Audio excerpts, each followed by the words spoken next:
du Sahel s'apprête à lancer son passeport biométrique. Ce document de voyage facilitera les déplacements au sein de leur espace commun. L'initiative devrait améliorer la mobilité des citoyens du Mali, du Burkina Faso et du Niger, réunis au sein de ce pacte de défense mutuelle créé le 16 septembre 2023. L'annonce du lancement de ce passeport biométrique a été faite par le président de la transition malienne la veille du premier anniversaire de la signature de la charte du Liptako-Gourma instituant l'Alliance des États du Sahel.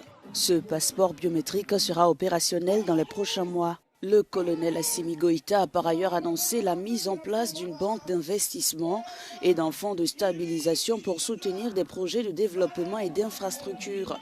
De plus, une chaîne d'information commune afin de promouvoir une diffusion harmonieuse des informations dans ces trois États verra le jour. Depuis leur rupture avec la CEDEAO, le Mali, le Burkina Faso et le Niger ont créé en juillet la Confédération des États du Sahel regroupant 72 millions d'habitants et qui sera présidée par le Mali durant sa première année.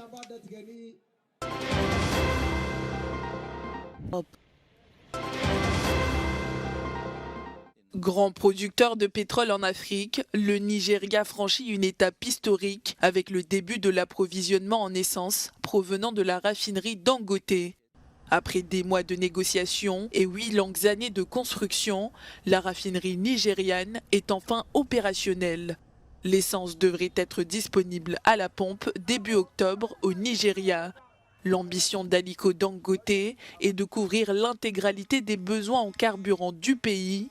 Avec une capacité de production de 650 000 barils de pétrole par jour, la raffinerie est en passe de transformer l'approvisionnement en énergie du pays. Elle devrait résoudre les pénuries chroniques d'essence au Nigeria tout en maintenant des prix bas à la pompe. Ce projet ambitieux a connu plusieurs faux départs en raison des complexités liées aux négociations avec la NNPC, Société nationale du pétrole du Nigeria, mais un accord a été trouvé permettant à l'industrie de fournir 385 000 barils de brut quotidiennement à la raffinerie. En échange, la NNPC devient le distributeur exclusif du carburant raffiné par Dangote. Cette initiative vise à améliorer la nutrition et à réduire les effets des carences en micronutriments dans la peau. C'est donc une approche stratégique pour remédier à ce problème. Après avoir fait ses emplettes dans ce marché, Idowu Bello retourne chez elle. Au menu aujourd'hui de l'EBA.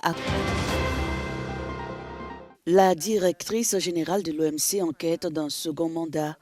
Dans une interview à Reuters lundi, Ngozi Okonjo-Iweala a annoncé son intention de prolonger de 4 ans la durée de son mandat qui devrait s'achever le 31 août 2025. L'ancienne ministre des Finances du Nigeria a jusqu'à la fin du mois de novembre pour proposer sa candidature aux pays membres. Elle bénéficie déjà du soutien des pays africains qui espèrent la maintenir à la tête de l'Organisation mondiale du commerce. Pour s'assurer un second mandat, Ngozi Okonjo-Iweala doit collaborer étroitement avec les États-Unis. En 2020, le président Donald Trump avait bloqué sa nomination à la tête de l'OMC. L'économiste de 70 ans a finalement pu accéder au poste grâce au soutien de Joe Biden qui a pris les rênes des États-Unis en 2021. Avant les élections américaines du 4 novembre, la directrice générale de l'OMC doit obtenir le soutien des 166 membres de l'organisation. Le Sénégal, à l'instar de plusieurs pays de la Oumma islamique, a célébré ce dimanche 15 septembre l'anniversaire de la naissance du prophète Mohammed. Un événement que des millions de fidèles notent annuellement dans leur agenda. Si le Mawlud est aujourd'hui aussi populaire au Sénégal, c'est grâce à des confréries comme la Tijania et le mouridisme. Si le Sénégal est cette terre de paix, c'est en grande partie l'œuvre de nos hommes religieux tels que Serigne Touba et El Hadj Malick Sy. Là, on est dans le mois du Mawlud. On célèbre la naissance du prophète. Nous sommes musulmans et nous ne critiquons pas un autre musulman. Nos guides religieux sont à respecter parce qu'ils nous montrent la voie, une sorte d'ascenseur spirituel. Ils nous permettent de nous élever spirituellement. Leur seul objectif est de nous guider, nous faire connaître l'islam, le prophète et le bon Dieu. Donc, les confréries sont une bonne chose et nos marabouts nous apprennent à rester sur le droit chemin et nous armer de savoir et à éviter les futilités. Les récentes attaques de Omar Diagne contre ses confréries ont suscité la colère de nombreux disciples de Serigne Touba et de Seydi Hadj Malick Sy, en prétendant que les écrits et les enseignements de ces guides religieux étaient discutables. Ce proche du président de la République a mis en colère les familles religieuses et leurs disciples. Pire encore, il a affirmé que le blanchiment d'argent était en nette progression au Sénégal entre le Magal de Touba et le Gamou de Tivaouane.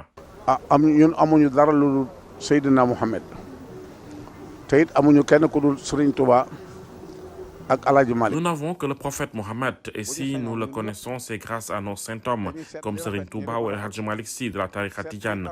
Personne ne devrait remettre en cause leur vertu.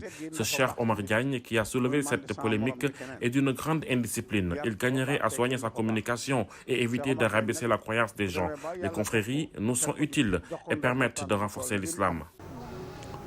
Man de suma sañoon ak sama xalaat bu gàtt waroon naa mën a gën a rafetal kàddu yi. waaw yëg-yëg bi de mooy maa ngi dégg ñu naan diw de moom tarixa yi de. J'ai vu qu'il a critiqué les confréries, je le dénonce, parce qu'il s'attaque à la croyance de millions de personnes. Et c'est pas bien que chacun se limite à ses croyances. Mon guide m'a toujours dit de ne jamais m'attaquer à la croyance des gens.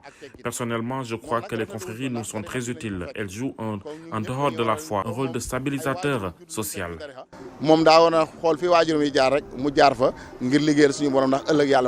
Certains qui ne décolèrent pas ont organisé des manifestations à Dakar et à Touba pour demander le limogeage de Omar Diagne, nommé par Bassirou Diomaye Faye, directeur des moyens généraux de la présidence de la République.